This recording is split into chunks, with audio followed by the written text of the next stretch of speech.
You're being judged every time you speak, by how you say it, by what you choose to say, by how you structure your thoughts. People form opinions about your intelligence, competence, and credibility based largely on how you communicate. This judgment happens quickly, often within first few sentences. Speaking smart isn't about using big words. It's not about sounding academic or pretentious. It's about communicating with clarity, precision, and impact.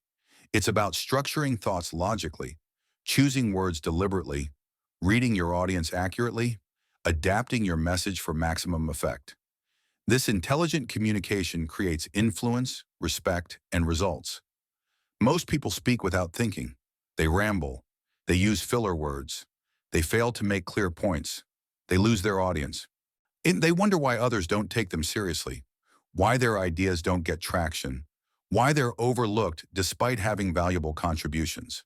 The problem isn't their ideas, it's their communication. Think about people you consider intelligent communicators. They speak with precision. Their thoughts are organized. Their points are clear.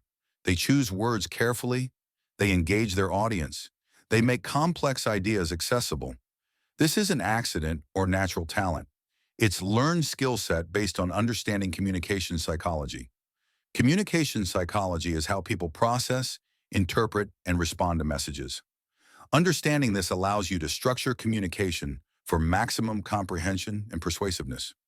You learn what makes ideas stick, what creates credibility, what drives action, what builds connection. This knowledge transforms how you communicate.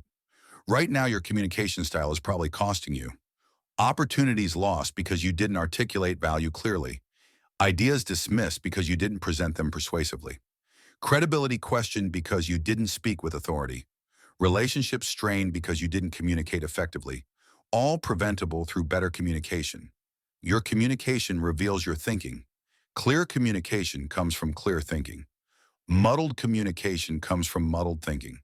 When you learn to speak smart, you're also learning to think smart. These capabilities reinforce each other. Better thinking enables better speaking. Better speaking requires better thinking. This audiobook is about mastering both, learning to think clearly and communicate powerfully. Understanding psychology of communication so you can deliberately influence how others perceive your message and you. Building capability to speak in ways that create respect, influence, and results. We'll explore 10 essential dimensions of smart communication.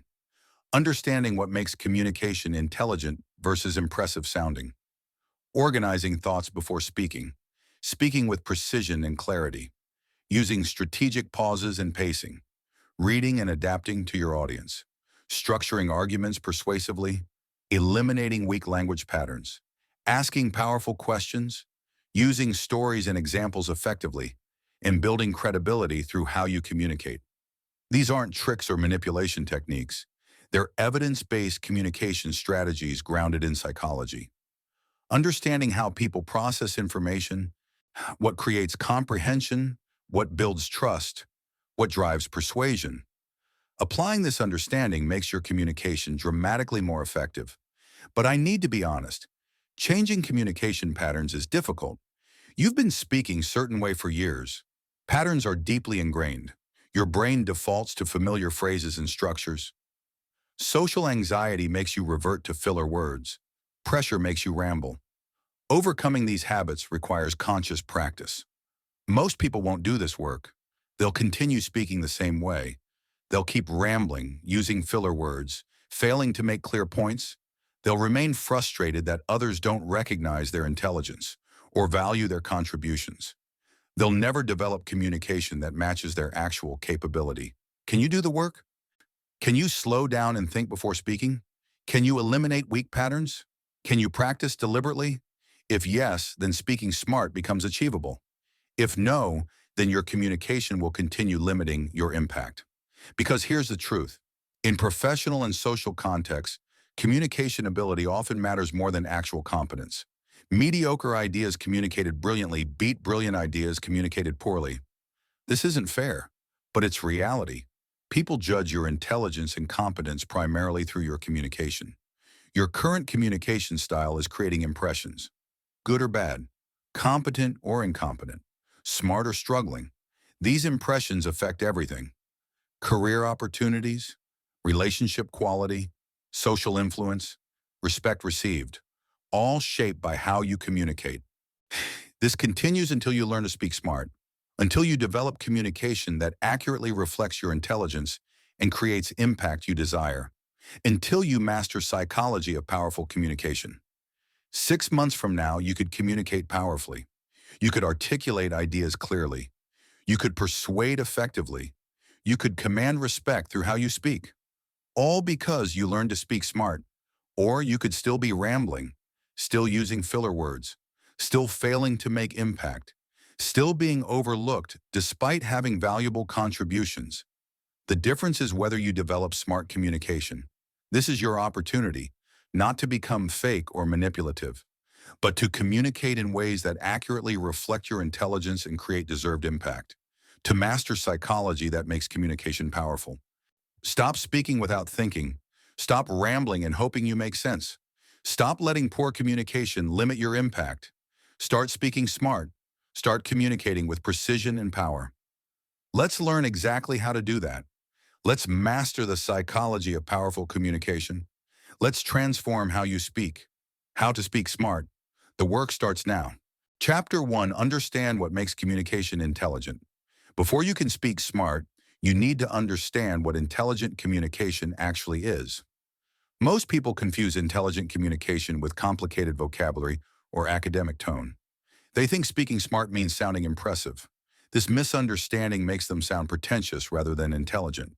Intelligent communication is clear, precise, and effective. It makes complex ideas accessible. It structures thoughts logically. It adapts to audience. It achieves intended outcome.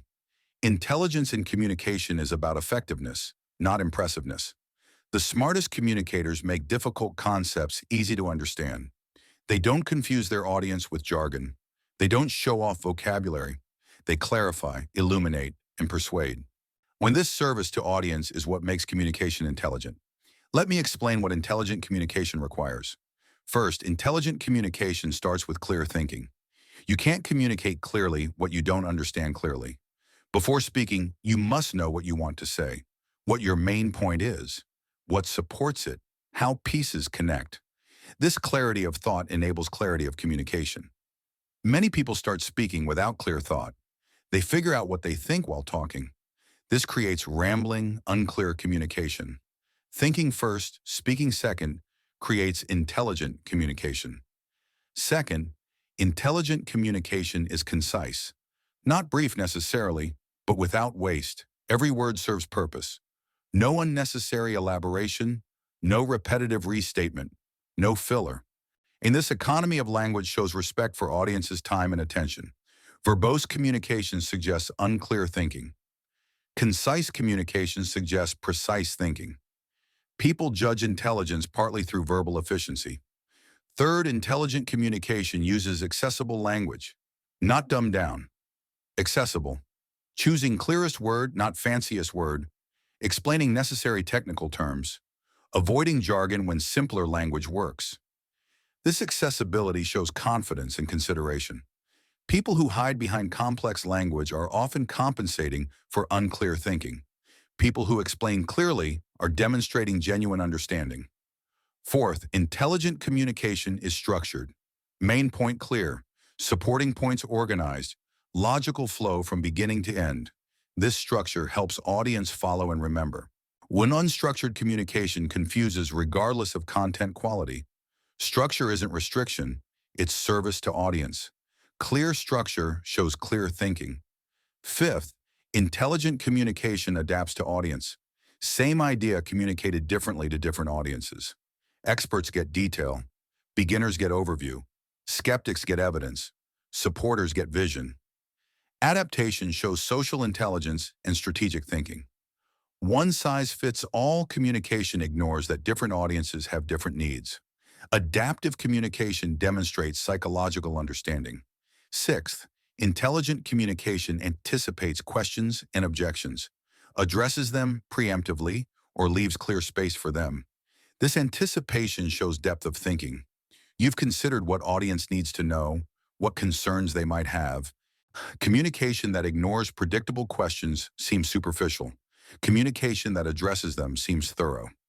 Seventh, intelligent communication uses concrete examples, not just abstract concepts, specific illustrations that make ideas tangible, examples that audience can relate to. This concreteness makes abstract ideas understandable and memorable. Pure abstraction is hard to grasp. Concrete examples create comprehension. Intelligent communication balances both. Eighth, intelligent communication acknowledges complexity without being overwhelmed by it. This is nuanced, followed by clear explanation. Not oversimplified, not overcomplicated. Appropriate complexity for context. Oversimplification seems naive. Overcomplication seems confused. Right level of complexity seems intelligent. Ninth, why intelligent communication invites engagement, asks questions, seeks input, creates dialogue, not monologue asserting superiority, exchange demonstrating curiosity and respect. Monologue communication seems arrogant. Dialogic communication seems intelligent and secure. 10th, intelligent communication focuses on substance over style, the what matters more than how impressive it sounds. Priority is understanding and persuasion, not performance. This substance focus is what creates real impact. Style without substance is empty. Substance clearly communicated is powerful. Intelligent communication prioritizes substance. Here's what intelligent communication sounds like. I want to address 3 challenges with this approach. First, implementation cost. We're looking at approximately $200,000 initial investment, irrecoverable within 18 months through efficiency gains I'll detail. Second, training requirements. Every team member needs 40 hours training, which I've built into transition timeline. Third, resistance to change. I've identified key stakeholders and have specific engagement plan. Let me walk through each in detail. This is intelligent, clear structure, specific details, anticipated concerns, concrete numbers. Audience can follow easily. Points are substantive. No wasted words. Compared to trying to sound smart communication, the multifaceted, paradigmatic shift we're contemplating necessitates comprehensive evaluation of various consequential considerations and potential impediments to successful implementation. And we must synergistically leverage our core competencies while remaining cognizant of the organizational bandwidth constraints inherent in transformative initiatives. This sounds pretentious, not intelligent, vague, jargon-heavy, no specific information, harder to understand. Actual intelligence is unclear because communication obscures rather than illuminates. Here's your practice. Next conversation, focus on clarity over impressiveness. Say what you mean directly. Use specific language. Organize thoughts before speaking. Notice difference in how people respond. Clear, direct communication creates better reception than trying to sound smart. Understand what makes communication intelligent. Start with clear thinking, be concise, use accessible language, structure logically, adapt to audience, anticipate questions, use concrete examples. Acknowledge appropriate complexity, invite engagement, focus on substance over style.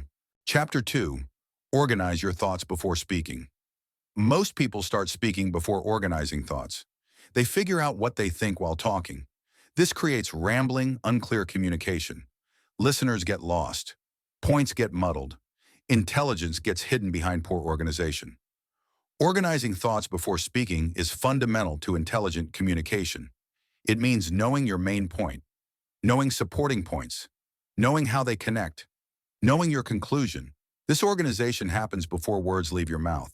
Taking even few seconds to organize dramatically improves communication quality. Those seconds allow you to structure thoughts. Choose best starting point. Plan logical flow.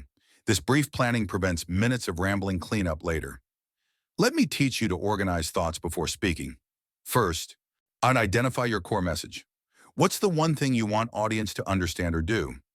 Everything else supports this core message. Without clear core message, communication wanders. Before speaking, ask yourself, what's my main point? Answer that clearly. Now you have foundation for organizing everything else around it. Second, decide on structure appropriate for message. Chronological, problem solution, comparison, cause effect. Different messages need different structures. Choose structure that serves your core message best. Random structure makes following difficult. Intentional structure makes following easy. Structure is tool for clarity. Third, use bottom line up front when appropriate. State conclusion first, then supporting detail. This top-down structure helps busy audiences. They get main point immediately, while then decide how much detail they need. Burying conclusion at end risks losing audience before you get there. Leading with conclusion ensures they get key message. Fourth, plan your opening. How will you begin? Strong opening grabs attention and sets direction. Weak opening loses audience before you've made point. Opening doesn't need to be clever, it needs to be clear. I want to discuss 3 reasons we should proceed with this plan. Is excellent opening. Simple, clear, directional. Fifth, limit main points. 3 to 5 typically. Human working memory handles this well. More points create cognitive overload. Fewer points with depth beats many points with superficiality. When you have 10 points, you probably haven't organized thinking sufficiently. Consolidate. Find themes. Reduce to essential points. Sixth, unplanned transitions between points. How will you move from point 1 to point 2? Transitions help audience follow your logic. Abrupt shifts lose people. That addresses cost. Now let's look at timeline. Is simple, effective transition. Connects what you just said to what comes next. Seventh, prepare your conclusion. How will you end? Strong conclusion reinforces main message and creates a clear endpoint. Weak conclusion leaves audience uncertain what to take away. Conclusion can be simple. To summarize, I'm recommending we proceed for these 3 reasons. Clear endpoint. Reinforces structure. Eighth, practice mental outlining. Before speaking in any situation, quick mental outline. Main point, 3 supporting points, conclusion. This takes seconds but dramatically improves organization. With practice, mental outlining becomes automatic. Well, you don't consciously think about it. Your brain naturally organizes before speaking. Ninth, use the pause. When you don't have thoughts organized, pause. Brief silence while you organize is better than rambling while you figure it out. Pause signals thoughtfulness, not incompetence. People respect pause more than rambling. Pause before speaking shows you're choosing words carefully. 10th, write outline for important communications, presentation, difficult conversation, important meeting contribution. Written outline ensures organization. Refer to it as needed. Winging important communication is risky. Outlining ensures you hit key points in logical order. Here's what organized communication looks like. Question asked, you pause 2 seconds. Mental outline forms, you speak. That's an interesting question. I see 3 factors. First, market conditions have shifted. Second, our capacity has increased. Third, competitive landscape has changed. Let me explain each. You proceed through 3 points logically. You conclude clearly. Audience followed easily because structure was clear. Compare to unorganized communication. Question asked, you immediately start speaking. Well, there's a lot to consider. The market has been changing, which relates to what we were discussing last week, and also our capacity, though that's somewhat separate, and competitors are doing things, but let me back up. Audience is lost. You're figuring out what you think while speaking. Message is unclear because organization is unclear. Here's your practice. This week, before every substantive communication, take organizing pause. Identify core message. Choose structure. Plan opening. Note main points. Plan conclusion, then speak. Notice how this brief organization improves clarity and reception. Organize thoughts before speaking. Identify core message. Decide on structure. Use bottom line up front when appropriate. Plan opening. Limit main points. Plan transitions. Prepare conclusion. Practice mental outlining. Use the pause. Write outline for important communications. Chapter 3. Speak with precision and clarity. Vague language creates vague impressions. Precise language creates intelligent impressions. People judge your thinking by your word choice. Sloppy language suggests sloppy thinking. Precise language suggests clear thinking. This judgment happens unconsciously but powerfully. Precision doesn't mean complexity. It means choosing exact right word. Concerned is different from worried, is different from alarmed. Each conveys different intensity. Precise choice communicates exact meaning. Imprecise choice creates confusion. Clarity means your audience understands exactly what you mean. No ambiguity, no confusion. Your message lands as intended. This clarity comes from word choice, sentence structure, and intentional communication. Let me teach you to speak with precision and clarity. First, to choose specific words over general words. Not bad situation, failing project, or declining market, or broken process. Specific words create clear pictures. General words create fuzzy understanding. When you choose specific language, you're forced to think specifically. This improves both thinking and communication. Second, eliminate filler words. Um, uh, like, you know, so. These add nothing. They signal uncertainty or buying time to think. Occasional filler is human. Constant filler undermines credibility. Replace filler with pause. Silence while thinking is better than vocalized thinking. Practice identifying your filler words and pausing instead. Third, avoid qualifiers that weaken statements. Kind of, sort of, maybe, I think. These dilute your message. They signal lack of confidence. Or compare "I think this might kind of work" to "this will work." Second is clear and confident. First is hedged and weak. Fourth, use active voice predominantly. "We will implement this plan" versus "this plan will be implemented." Active voice is clearer, more direct, more forceful. Passive voice has uses, but overuse makes communication weak and unclear. Active voice creates clarity and impact. Fifth, be concrete, not abstract. Not "will improve efficiency," will reduce processing time from 3 days to 1 day. Concrete details create understanding. Abstract statements create confusion. Concrete communication shows you've thought through specifics. Abstract communication suggests vague thinking. Sixth, define terms that might be ambiguous. Don't assume everyone interprets words same way. Tug soon might mean different things to different people. "We'll complete this next week" is clear. Soon is vague. Ambiguity creates misunderstanding. Definition creates alignment. Seventh, use parallel structure. "We need to plan, execute, and evaluate" versus "we need to plan, then execute it, and evaluation should happen." First is clean and clear. Second is messy.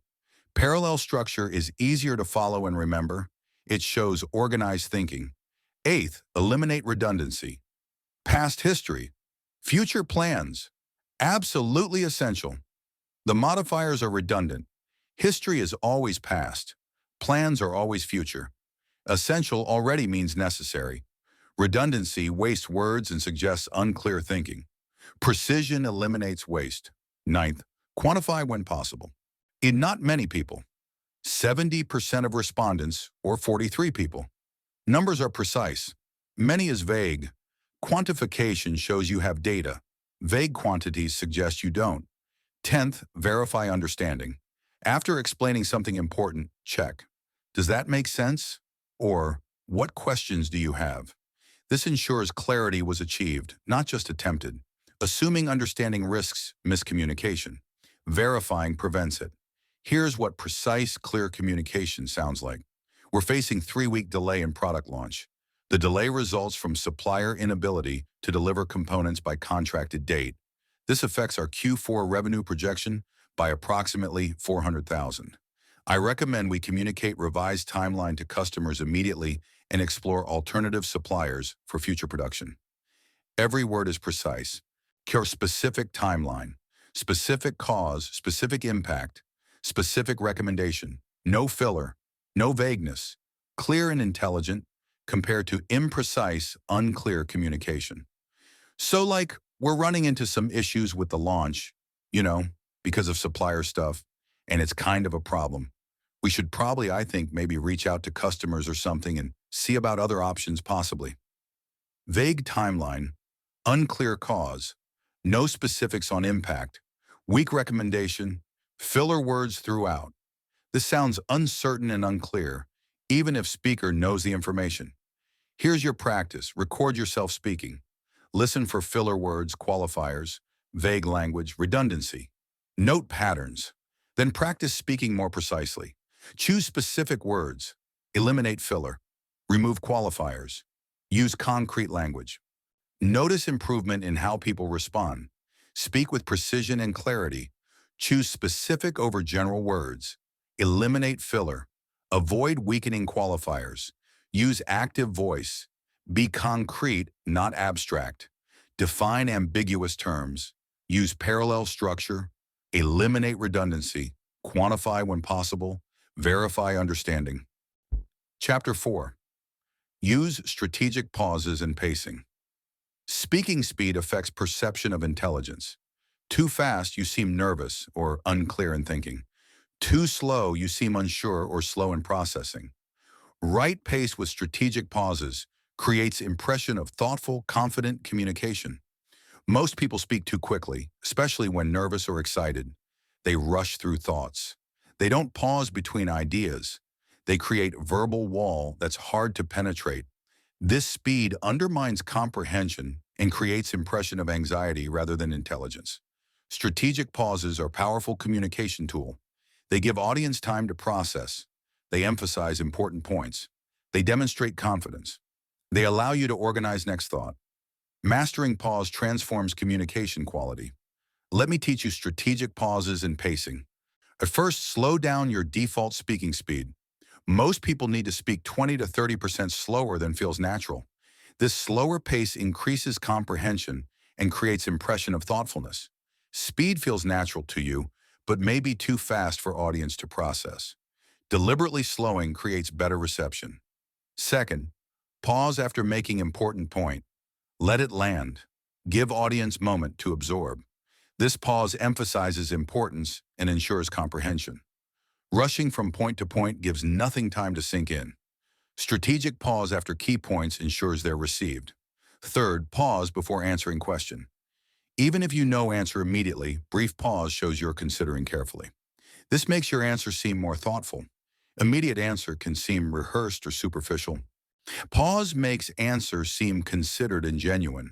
Fourth, use pause to replace filler words.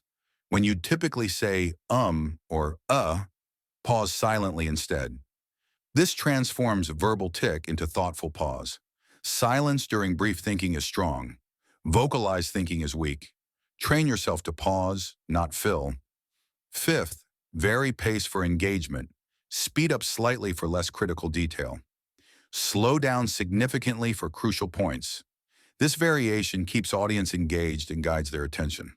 Monotone pace is hypnotic in bad way. Varied pace maintains attention and emphasizes what matters. Sixth, pause at transition points. Moving from one main point to next, pause. This signals transition and gives audience moment to shift mental gears. Seamless run-on from point to point confuses structure. Pause at transitions clarifies organization. Seventh, extend pause for dramatic effect. When making particularly important point, longer pause before or after creates emphasis. Audience leans in. Attention focuses. This technique used sparingly is powerful. Overused becomes gimmicky. Used judiciously. Eighth, match pace to content complexity. Complex idea, slower pace with more pauses. Simple update, normal to slightly faster pace. Adapting pace to content improves comprehension. Fast pace through complex idea loses people. Slow pace through simple idea bores people. Match pace to content. Ninth, practice breathing between thoughts. Natural breath creates natural pause. Helps you stay calm. Regulates speaking pace. Prevents running out of breath mid-sentence. Poor breathing creates rush speaking. Good breathing creates sustainable pace. 10th, watch audience response to adjust pace. If they seem confused, slow down. If they seem impatient, speed up slightly. Reading audience allows real-time pace adjustment. Fixed pace regardless of audience is rigid. Adaptive pace based on feedback is intelligent. Here's what strategic pacing sounds like. You're explaining complex idea. You speak at moderate pace. There are 3 factors to consider. You pause 2 seconds. First, implementation cost. Pause.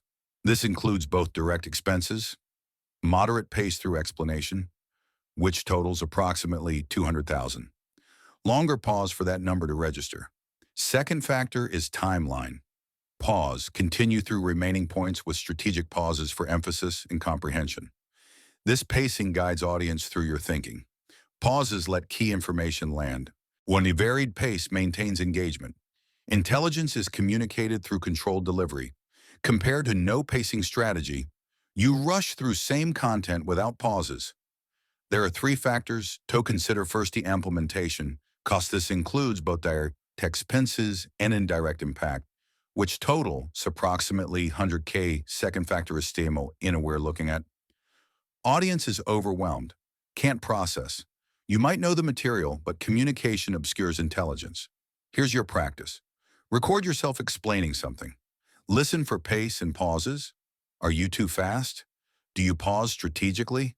Then practice again, deliberately slower with intentional pauses. Notice dramatic difference in clarity and impression. Use strategic pauses in pacing. Slow down default speed. Pause after important points. Pause before answering. Replace filler with pause. Unvary pace for engagement.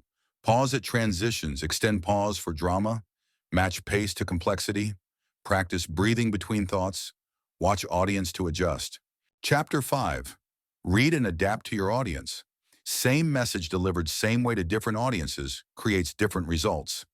Intelligent communication adapts to specific audience, understanding who they are, what they know, what they care about, what will persuade them. This adaptation demonstrates social intelligence and strategic thinking. Most people communicate from their perspective only. They explain what they understand, how they understand it. They don't consider whether audience has necessary background, shares their priorities, or will be persuaded by their approach. This self-centered communication fails. Audience-centered communication adjusts to who you're addressing. You still convey your message, but you adapt language, emphasis, evidence, and framing to land effectively with specific audience. One, this adaptation is intelligence in action. Let me teach you to read and adapt to audience. First, assess audience knowledge level. Experts, beginners, mixed. This determines how much background you provide, what terms you can use, and how deep you can go. Explaining to experts like they're beginners wastes time and insults intelligence. Explaining to beginners like they're experts creates confusion. Match explanation to knowledge level. Second, identify audience priorities and concerns. What do they care about? What keeps them up at night? What motivates them? Frame your message to align with their priorities.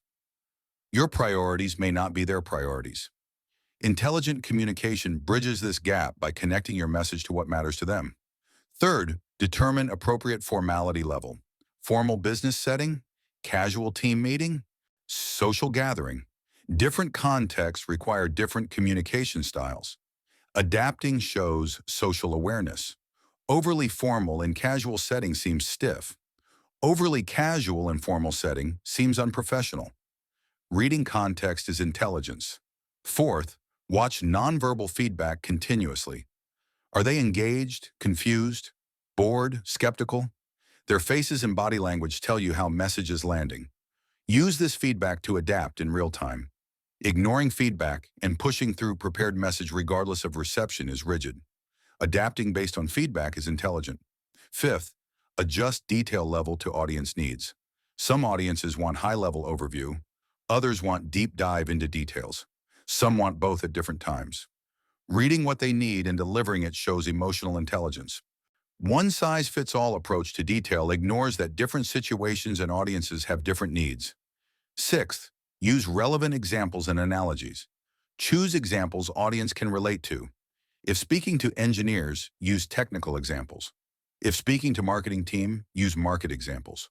Relevant examples create connection. Generic examples work anywhere but connect nowhere strongly. Specific relevant examples create real comprehension. Seventh, anticipate objections specific to this audience. Different audiences have different concerns.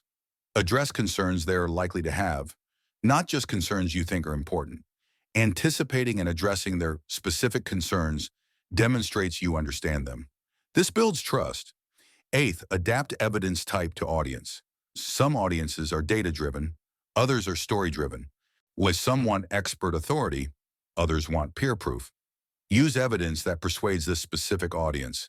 Evidence that convinces you may not convince them. Intelligent communication uses evidence that works for audience. Ninth, modulate confidence level appropriately.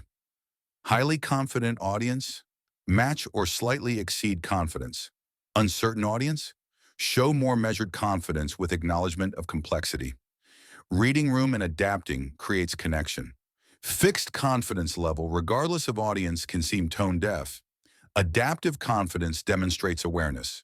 10th, invite questions and input appropriately. Some audiences want dialogue. Others want presentation. Some want to challenge. Others want to be informed. Creating right level of interaction shows social intelligence.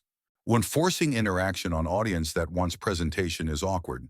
Not allowing interaction when audience wants dialogue is frustrating. Read what they want. Here's what audience-adapted communication looks like. Same project presented to two audiences. To executive team.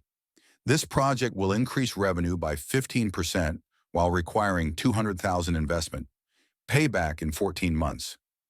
Primary risk is implementation timeline, which I've mitigated through phased approach. I need approval to proceed.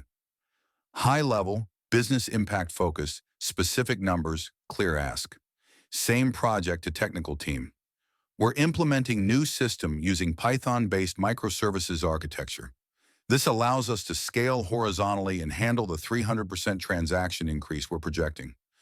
I'll need your team's expertise on the API integration and database optimization. Let me walk through the technical approach. Detailed technical language, focused on how it works, collaborative framing, same core message, completely different delivery based on audience. This adaptation is intelligent communication, compared to one-size-fits-all, using same technical presentation for executives who don't care about technical details, or giving executives high-level overview to engineers who need specifics. Message doesn't land because it's not adapted to audience. Here's your practice. Before next important communication, analyze audience. What's their knowledge level? What do they care about? What will persuade them? Then adapt your planned communication accordingly. Notice improved reception when communication is audience-centered rather than speaker-centered. Read and adapt to audience. Assess knowledge level. Identify priorities and concerns. Determine formality level. Watch nonverbal feedback.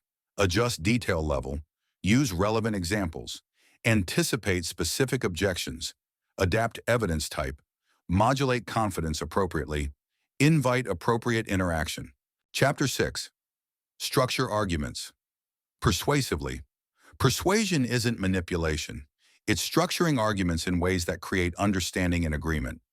Understanding psychology of persuasion allows you to communicate more effectively, to get buy-in for good ideas, to create change, to influence decisions. Random presentation of points doesn't persuade. Strategic structure does. Certain orders of information are more persuasive than others. Certain types of evidence create more agreement. Certain framing generates more openness. Understanding these patterns makes your communication more influential. Most people present arguments in whatever order occurs to them. They don't think about psychological impact of structure. They don't leverage principles that increase persuasiveness. This leaves persuasion to chance rather than design. Let me teach you to structure arguments persuasively. First, lead with your strongest point.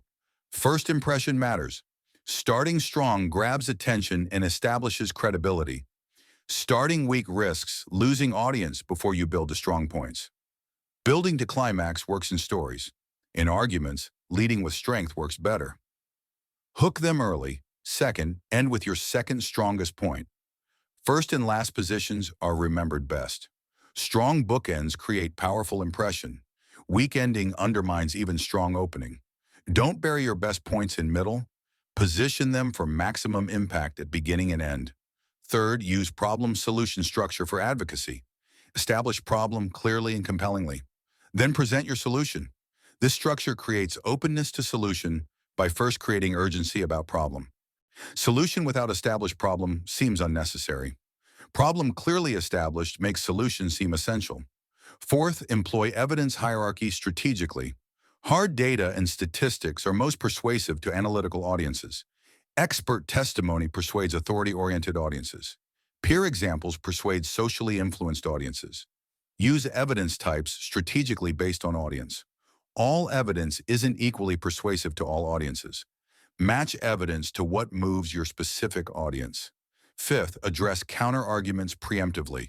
Don't ignore objections. Bring them up and refute them. This demonstrates thorough thinking and prevents audience from mentally arguing while you speak. Ignored objections fester. Addressed objections are neutralized or minimized. 6. Use contrast principle. Present less desirable option, then more desirable option. By contrast, your preferred option looks better, or show negative consequences of inaction before benefits of action. Comparison creates context that influences perception. Strategic comparison guides conclusion. 7. Create specificity and scarcity when appropriate.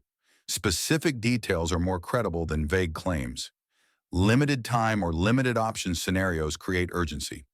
Used honestly, these increase persuasiveness. This approach will improve results as vague. This approach increased results by 23% in similar implementations, is specific and persuasive. 8th, build momentum with agreement. Start with points audience already agrees with. Build from agreement to new or controversial points. This yes momentum increases openness to challenging ideas. Starting with disagreement creates defensive posture. Starting with agreement creates receptive posture. 9th, use reciprocity principle. When you concede a point or acknowledge merit in opposing view, audience becomes more receptive to your points.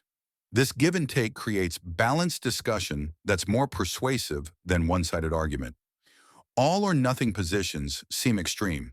Nuanced positions seem thoughtful and credible. 10th, end with clear call to action. After persuading, tell them exactly what you want them to do. Think, decide, approve, change, buy. Clear direction converts persuasion into action. Persuasion without direction of what to do next wastes the persuasive work. Clear call to action completes persuasive arc. Here's what persuasively structured argument sounds like. I'm recommending we switch vendors. Why? And here's why. First, current vendors' quality defects cost us $175,000 last quarter alone. Second, alternative vendor has 0 defects across 18-month pilot with similar company. Third, switching costs of $45,000 are recovered in 3 months through quality improvement. Now, I know there's concern about disrupting existing relationship. Here's how we'll manage that transition smoothly. The data clearly shows this change will improve quality while reducing costs. I need your approval to begin transition planning this quarter. Strong opening point, supporting evidence, counter-argument addressed, specific numbers, clear conclusion, and call to action. This structure is designed to persuade. Compare to unpersuasive structure. We've been with current vendor for a while. New vendor contacted us. They seem good. We could switch or not. There are pros and cons to both. Quality might improve. Costs are a factor. Relationships matter. What do you think? No clear position, weak evidence, no structure, passive rather than persuasive. Even if switching is right decision, this communication doesn't create agreement. Here's your practice. Next time you need to persuade, structure argument deliberately. Strongest point first. Problem established clearly. Evidence matched to audience. Counter arguments addressed. Specific details. Clear call to action. Notice increased persuasiveness from intentional structure. Structure arguments persuasively. Lead with strongest point. End with second strongest. Use problem-solution structure. Employ evidence hierarchy. Address counter-arguments preemptively. Use contrast principle. Create specificity and scarcity. Build agreement momentum. Use reciprocity principle. End with clear call to action. Chapter 7. Eliminate weak language patterns. Your habitual language patterns either strengthen or undermine your communication. Certain patterns make you sound uncertain, uncommitted, or unclear. Other patterns create impression of confidence and clarity. Most people have multiple weak patterns they're unaware of. Weak language patterns are phrases and structures that dilute your message. They signal uncertainty when you mean to be clear. They hedge when you mean to commit. They complicate when you mean to clarify. Eliminating these patterns dramatically strengthens communication. Becoming aware of your patterns is first step. Most people don't notice their own weak language. Recording yourself or having someone point it out reveals patterns you've been using for years. Once aware, you can eliminate them. Let me teach you to eliminate weak language patterns. First, eliminate I think and I believe when stating facts or opinions. I think we should proceed is weaker than we should proceed. Your statement already indicates it's what you think. Adding I think weakens it. Use I think only when genuinely expressing tentative opinion. Otherwise, state directly. Second, remove just and only when they minimize. I just wanted to mention, and I only think diminish what follows. I wanted to mention is stronger. These words unconsciously apologize for speaking. Apology words suggest you shouldn't be speaking or your point doesn't matter. Remove them. Third, replace try to with will. I'll try to finish tomorrow sounds uncommitted. I'll finish tomorrow sounds committed. Unless genuine uncertainty exists, might commit rather than hedge. Try leaves escape hatch. Direct statement shows commitment. Fourth, eliminate kind of and sort of. These add nothing and weaken statements. This is kind of a problem is vague. This is a problem is clear. If it's kind of a problem, how much of a problem is it? Be specific. These phrases are verbal tics that undermine precision. Eliminate them. Fifth, stop using honestly or to be honest. These imply you're not always honest. Honestly, I disagree suggests usual dishonesty. I disagree is stronger and doesn't imply dishonesty. Honesty should be assumed, not announced. Announcing it creates doubt. Sixth, replace maybe and possibly with specific probabilities when possible. Maybe we'll succeed is vague. How many we have 70% chance of success or will succeed if we execute properly provides actual information. Vague possibilities provide no decision-making information. Specific assessments do. Seventh, eliminate like as filler. So we're trying to improve the process. This is verbal garbage. We're trying to improve the process is clean. Like as filler is epidemic in casual speech. Professional communication should eliminate it. Eighth, stop apologizing unnecessarily. Sorry to bother you. Sorry for asking. Sorry for the question. Unless you've done something wrong, don't apologize. I have a question is sufficient. Unnecessary apology suggests you're doing something wrong by participating. You're not. Eliminate apologetic framing. Ninth, replace questions with statements when appropriate. Don't you think we should proceed? Is weaker than I recommend we proceed. Questions seeking agreement are less forceful than clear statements. Questions have their place, but disguising recommendations as questions weakens them. 10th, eliminate qualifiers on requests. If you have time, could you possibly maybe send me that report? Is weak. Please send me that report by Friday is clear. If request is reasonable, make it directly. Overqualifying requests suggests you don't deserve compliance. Direct requests show you expect reasonable cooperation. Here's what communication sounds like without weak patterns. This project is failing. We need to change approach. I recommend we pause implementation, redesign the workflow, and relaunch in 6 weeks. This will cost 2 weeks and $30,000, but prevents larger failure. I need your approval to proceed. Direct, clear, no hedging, no minimizing, no apologizing. Confidence without arrogance. Clarity without weakness. Compare the same message with weak patterns. So, I kind of think, and maybe I'm wrong, but I just wanted to mention that this project seems like it might be having some issues. If you have time, do you possibly think we could maybe consider pausing to sort of rethink the approach? I mean, I think it might cost some time and money, but honestly, to be honest, I only believe it could help. Does that make sense? Same core message, completely undermined by weak patterns. Speaker sounds uncertain, uncommitted, and unclear despite having valid point. Here's your practice. Record yourself speaking for 5 minutes. Listen for weak patterns. I think, just, kind of, sorry, maybe, like, count them. Then practice same content deliberately eliminating weak patterns. Notice dramatic difference in strength and clarity. Eliminate weak language patterns. Remove I think and I believe unnecessarily. Stop using just and only to minimize. Replace try to with will. Eliminate kind of and sort of. Stop saying honestly. Replace vague possibilities with specific assessments. Eliminate like as filler. Stop apologizing unnecessarily. Replace weak questions with statements. Eliminate qualifiers on requests. Chapter 8. Ask powerful questions. Questions are underutilized communication tool. Most people ask weak questions that don't advance conversation or understanding. They ask yes/no questions that end discussion. They ask vague questions that generate vague answers. They ask leading questions that don't get honest responses. Powerful questions open thinking. They create insight. They drive deeper conversation. They demonstrate intelligence and curiosity. They give you information and influence thinking simultaneously. Mastering questioning is mastering crucial communication skill. Strategic questioning serves multiple purposes: gathering information, testing understanding, guiding thinking, building rapport, creating commitment. Different question types serve different purposes. Knowing which to use when is communication intelligence.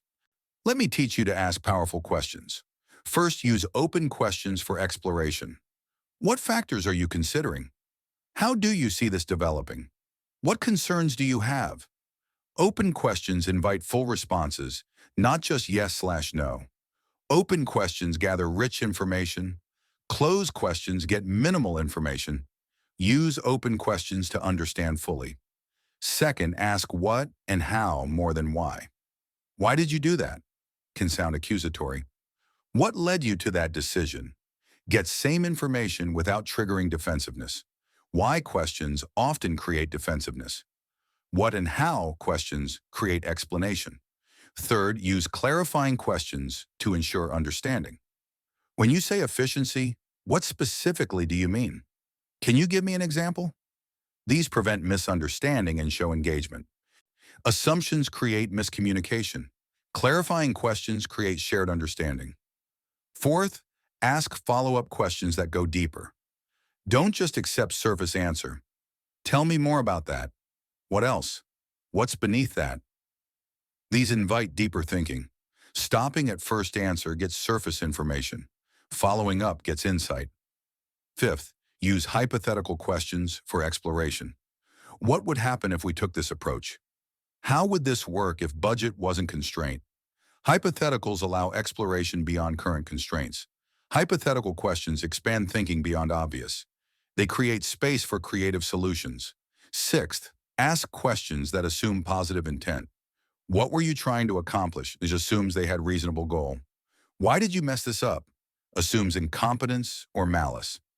Assuming positive intent creates openness. Assuming negative creates defensiveness. Seventh, use silence after asking. Don't fill silence while they think. Wait. Let them process and respond fully. Silence after question is powerful. Filling silence with more talking prevents them from thinking deeply. Silence enables processing. Eighth, ask one question at a time. Not what do you think about this, and also how does it relate to the other thing, and what are the implications?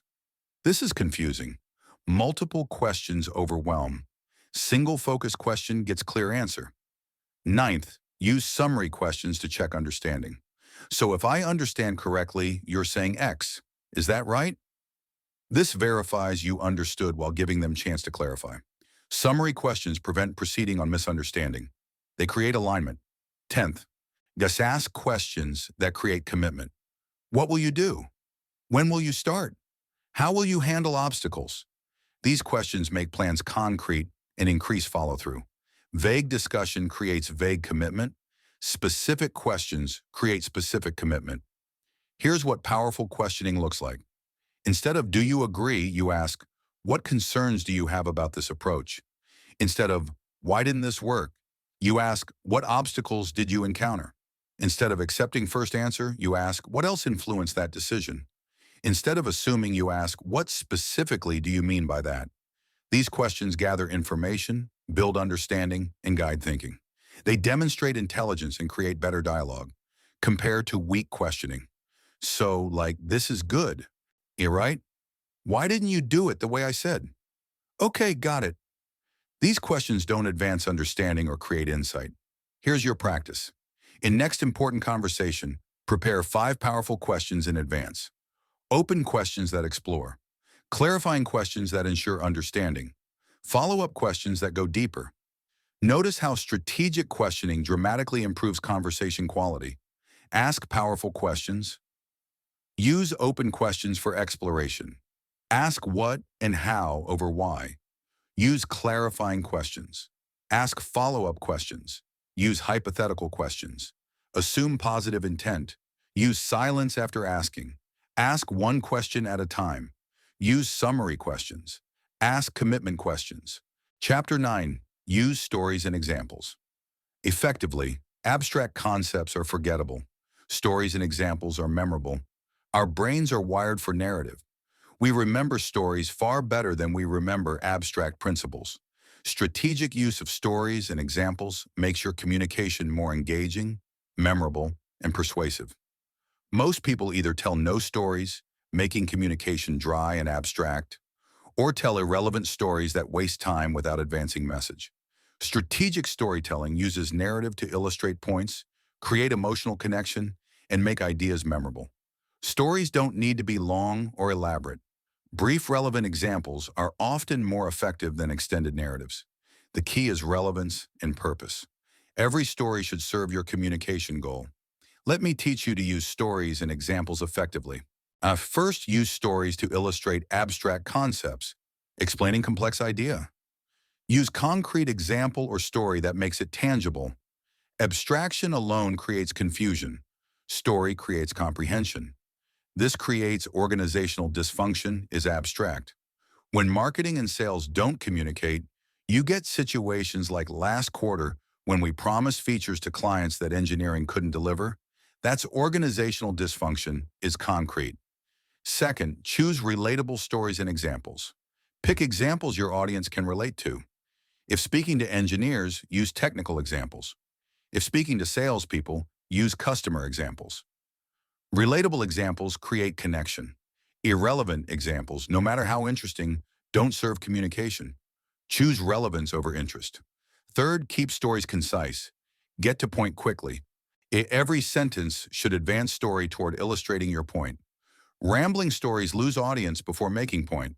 Extended stories work in entertainment. Communication requires efficiency. Make point efficiently. Fourth, use specific details to create vividness. Not a client was unhappy. Sarah from Acme Corp called frustrated that shipment was 3 weeks late and threatened to cancel $500K contract. Specific details make story real. Generic stories don't stick. Specific details create memorable images. Fifth, connect story back to main point explicitly. Don't assume connection is obvious.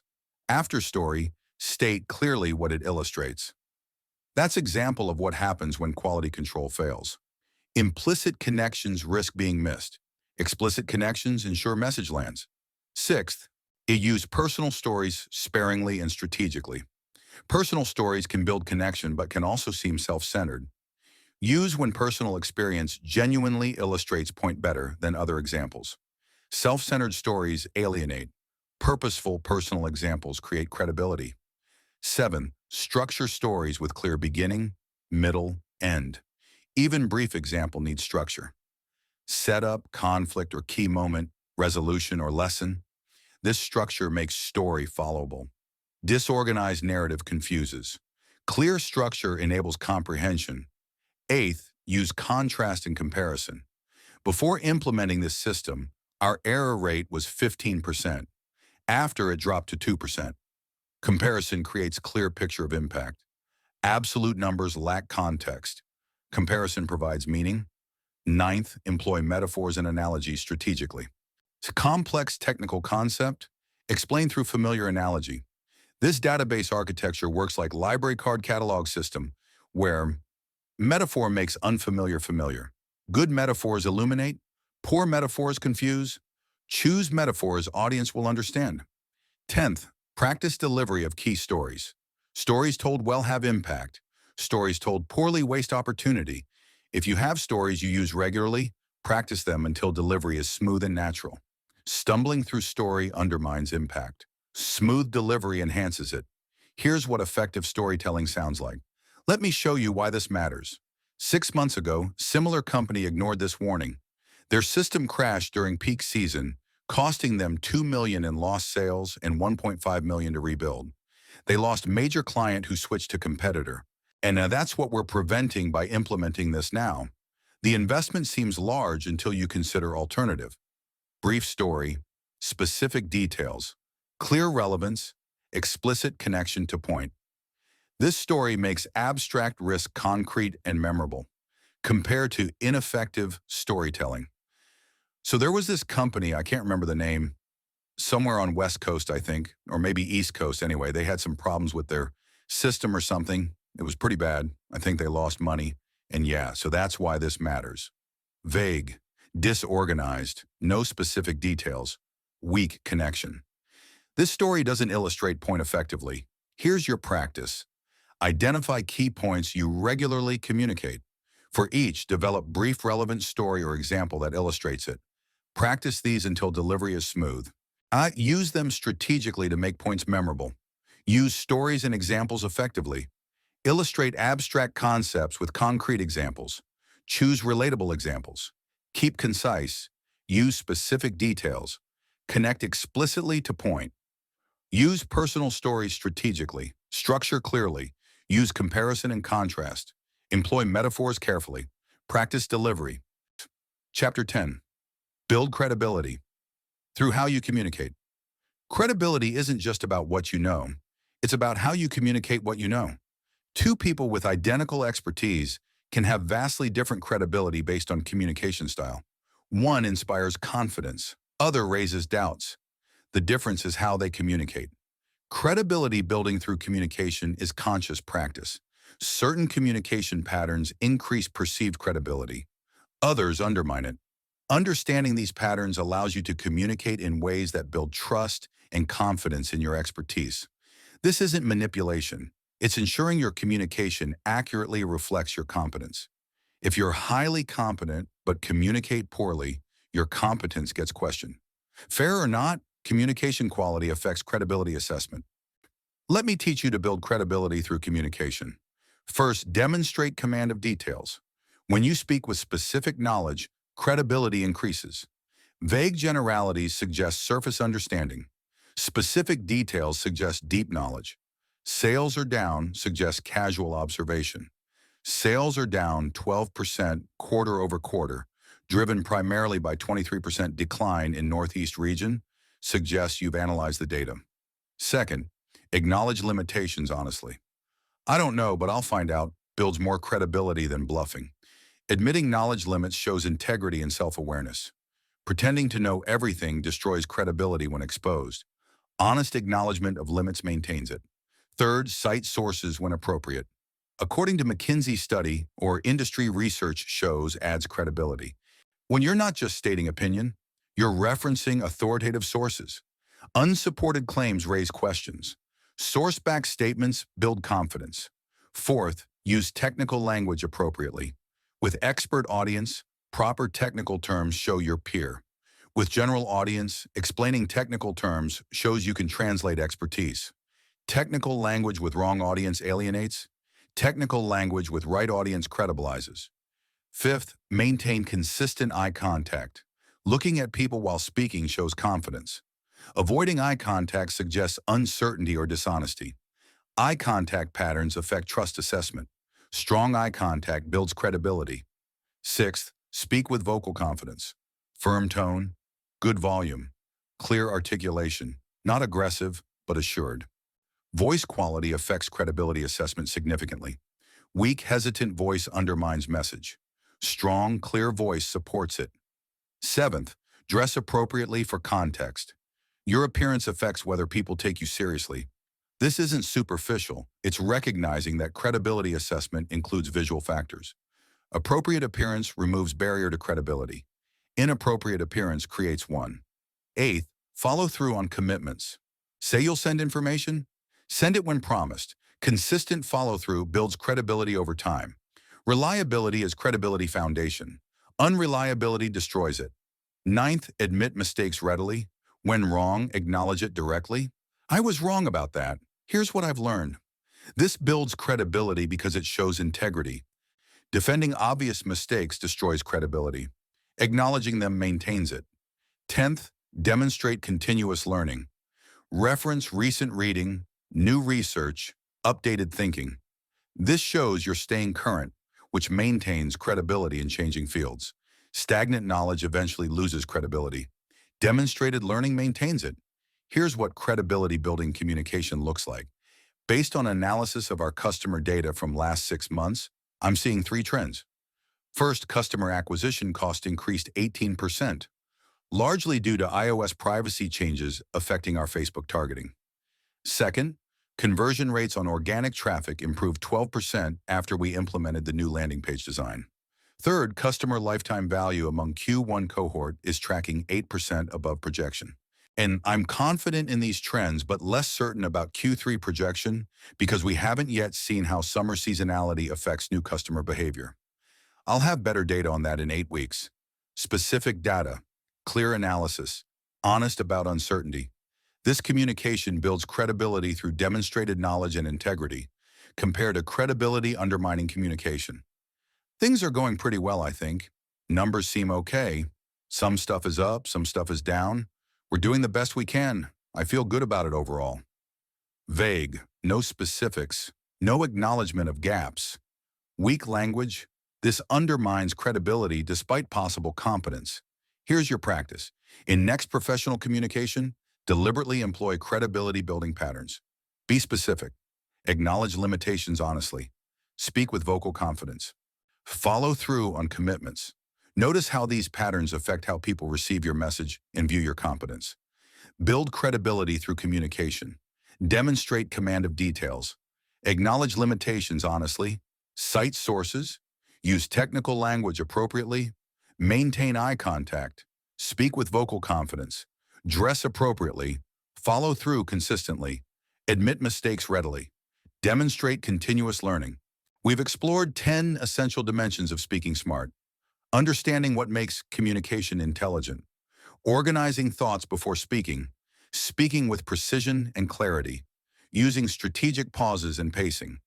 Reading and adapting to audience. Structuring arguments persuasively. Eliminating weak language patterns. Asking powerful questions. Using stories and examples effectively. And building credibility through communication. These aren't superficial communication tricks. They're evidence-based strategies grounded in psychology of how people process information, assess credibility, and make decisions. Understanding and applying these principles transforms your communication from accidental to strategic. But understanding these dimensions changes nothing without implementation. You can know how to speak smart and continue speaking carelessly. You can recognize value of organized thinking and continue rambling. You can agree with everything in this audiobook and still use weak language patterns habitually. So here's the question. Will you actually transform your communication? Will you implement these practices? Will you think before speaking, eliminate weak patterns, ask better questions? Most people won't. They'll continue communicating the way they always have. They'll remain frustrated that others don't recognize their intelligence or value their contributions. You can be different. You can actually speak smart. You can develop communication that accurately reflects your intelligence and creates impact you deserve. But it requires commitment to slowing down and organizing thoughts, to eliminating comfortable but weak language patterns, to practicing deliberately rather than hoping for natural improvement. Because here's what's at stake. Your communication determines how people perceive your intelligence, value your contributions, and trust your judgment. Brilliant thinking communicated poorly gets dismissed. Average thinking communicated well gets praised. This isn't fair, but it's reality you must work with. Your current communication style is creating impressions right now.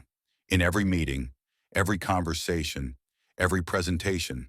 These impressions are either helping or hurting you, either accurately reflecting your capabilities or obscuring them, either creating opportunities or limiting them.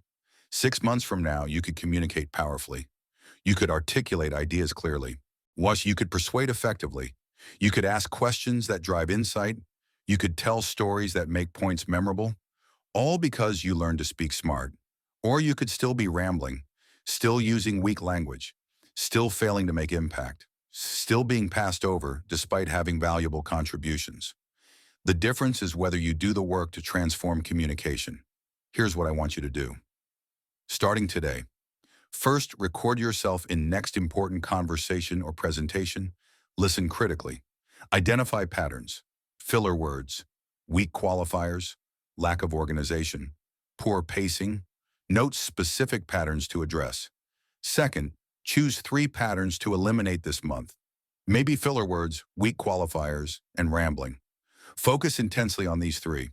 Record yourself weekly to track progress. Third, practice organizing thoughts before speaking. In every conversation, brief pause to organize. Main point, supporting points, logical structure, then speak. Make this habitual. Fourth, prepare for important communications. Outline key points. Plan opening and closing. Identify stories to tell. Anticipate questions. Preparation dramatically improves communication quality. Fifth, seek feedback. Ask trusted colleague how your communication comes across. What patterns they notice. What could improve. External perspective reveals what you can't see yourself. These 5 actions, started today, begin your communication transformation. After 30 days, you'll notice improvement. After 90 days, new patterns will be forming. After 6 months, you'll communicate fundamentally differently. But this only develops if you start, if you actually implement. And if you commit to deliberate practice rather than hoping communication magically improves. Speaking smart is learnable skill, not innate talent, not fixed trait. Skill developed through understanding and practice. Understanding psychology of communication, practicing deliberately, getting feedback, refining continuously. Stop speaking without thinking. Stop using weak patterns unconsciously. Stop hoping others will recognize intelligence despite poor communication. Start speaking smart. Start communicating strategically. Start making impact through powerful communication. This is your power. This is your opportunity to transform how people perceive you through transforming how you communicate. To ensure communication reflects intelligence rather than obscuring it. To master psychology of powerful communication. Your communication has been limiting you. Your transformed communication will liberate you. The respect you want, the influence you deserve, the opportunities you seek. All more accessible through speaking smart. You can speak smart, not through pretending or performing, through genuine communication mastery, through understanding psychology, through deliberate practice, through continuous refinement. The credibility you want, the persuasiveness you need, the clarity you deserve, all achievable through speaking smart. How to speak smart, not someday when you feel ready, today through deliberate practice, not through hoping, through systematic improvement, not casually, strategically. Master the psychology of powerful communication. Transform how you speak. Transform how people perceive you. Transform what you achieve. The choice is yours. The knowledge is here. The path is clear. Speak smart. Communicate powerfully. Create impact. Begin now.